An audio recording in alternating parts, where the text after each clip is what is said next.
दिवसभरात एक काम जरी परफेक्ट झालं ना, तर मनाला खूप समाधानी झाल्यासारखं वाटतं. गुड मॉर्निंग एव्हरीवन, मी आहे Komal. Welcome to my mini blog. आजचा दिवस खूप असा आरामशीर चालू होता. आज सगळेजण फ्री असल्यामुळे असा काहीतरी मोबाईलमध्ये टाईमपास करणं सकाळी सकाळी चालू होतं. त्यानंतर ना नाश्त्यासाठी जास्त काही करायचं नव्हतं आज, त्यामुळे पटापट चपात्या केल्या. चहा चपातीसोबत तेवढंच एन्जॉय केलेलं आहे. त्यानंतर ना आम्ही ज्वेलर्सकडे गेलो होतो. मला असं वाटलं की माझ्यासाठी काहीतरी ज्वेलरी घ्यायला गेलो आहे, पण नंतर कळालं की अरे मम्मीच्या कानातला जो स्क्रू निघाला होता, सो तो आम्हाला चेंज करून घ्यायचा होता. तर त्यासाठी आम्ही गेलो होतो.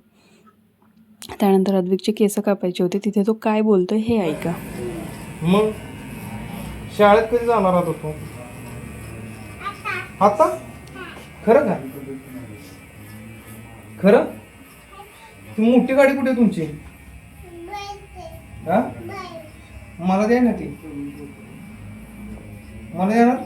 आम्हाला कोणी आमच्या वस्तू मागितल्या की आम्हाला राग येतो. त्यानंतर आम्ही हे असं काहीतरी बघतो. चला बाय.